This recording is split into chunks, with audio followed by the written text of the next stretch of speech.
Oke teman-teman, sebelum kita mengetahui apa saja macam-macam perpindahan kalor, alangkah baiknya kita harus memahami dan mengetahui prinsip perpindahan kalor. Nah teman-teman, prinsip perpindahan kalor yaitu besar kalor yang dilepaskan sama dengan kalor yang diterima. Nah teman-teman, benda yang melepaskan kalor adalah benda yang bersuhu lebih tinggi. Sedangkan benda yang menerima kalor adalah benda yang bersuhu lebih rendah.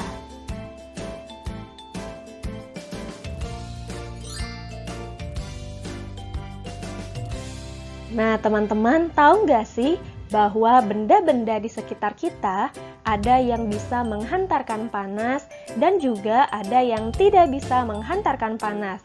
Nah, teman-teman, berikut adalah jenis benda berdasarkan kemampuan menghantarkan kalor atau panasnya.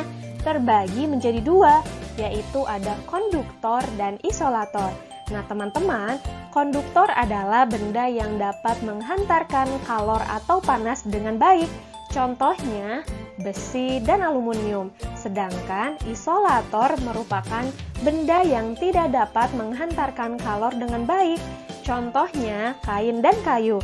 Jadi, teman-teman sekarang tidak perlu heran lagi ya saat melihat ibu teman-teman mengangkat panci dengan kain di tangannya, karena kain termasuk benda isolator atau tidak dapat menghantarkan panas dengan baik.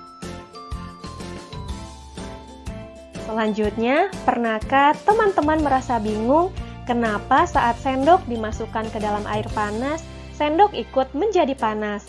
Atau mengapa saat di dekat api unggun, badan kita menjadi hangat? Ada yang tahu jawabannya? Iya betul. Nah teman-teman harus tahu bahwa peristiwa itu terjadi karena benda panas memberikan kalor pada benda dingin. Nah sekarang kita akan mengetahui macam-macam perpindahan kalor. Nah teman-teman, panas dapat berpindah melalui 3 cara, yaitu secara konduksi, konveksi, dan radiasi. Nah, untuk masing-masing penjelasannya akan saya jelaskan, teman-teman jangan lupa menyimak ya.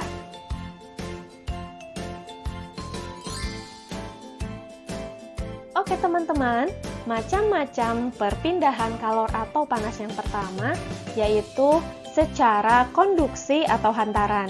Nah teman-teman, konduksi adalah perpindahan panas melalui zat padat yang tidak ikut mengalami perpindahan. Artinya, perpindahan kalor pada suatu zat tersebut tidak disertai dengan perpindahan partikel-partikelnya. Nah teman-teman, berikut adalah contoh perpindahan panas secara konduksi. Contoh yang pertama, yaitu benda yang terbuat dari logam akan terasa hangat atau panas jika ujung benda dipanaskan. Misalnya ketika memegang kembang api yang sedang dibakar. Kemudian contoh selanjutnya, yaitu knalpot motor menjadi panas saat mesin dihidupkan. Contoh yang ketiga, tutup panci menjadi panas saat dipakai untuk menutup rebusan air. Dan contoh yang keempat, yaitu sendok besi yang ikut panas setelah digunakan untuk mengaduk teh panas.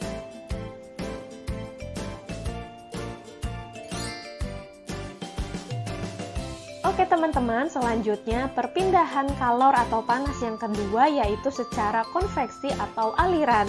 Nah teman-teman, konveksi adalah perpindahan panas melalui aliran yang zat perantaranya ikut berpindah. Jika partikel berpindah dan mengakibatkan kalor merambat, maka terjadilah konveksi.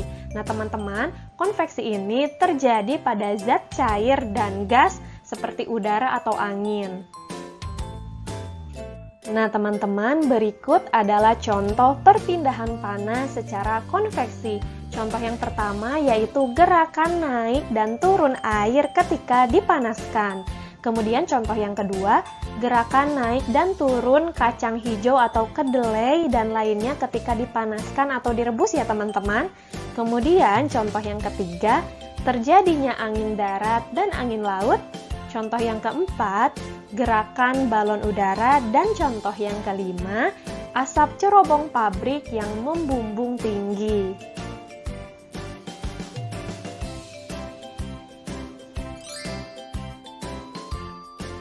selanjutnya, perpindahan kalor atau panas yang ketiga yaitu secara radiasi atau pancaran. Nah, teman-teman, radiasi adalah perpindahan panas tanpa zat perantara. Artinya langsung ya teman-teman, radiasi biasanya disertai cahaya. Nah, teman-teman, berikut adalah contoh perpindahan panas secara radiasi.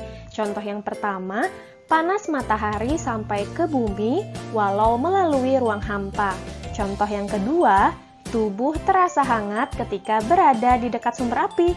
Kemudian contoh yang ketiga, menetaskan telur unggas dengan lampu. Dan contoh yang keempat, pakaian menjadi kering ketika dijemur di bawah terik matahari.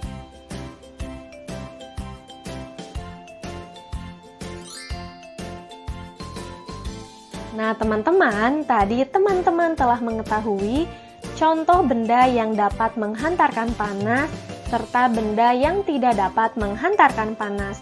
Selain itu juga, teman-teman mengetahui macam-macam perpindahan kalor atau panas secara konduksi, konveksi, dan radiasi beserta contohnya masing-masing.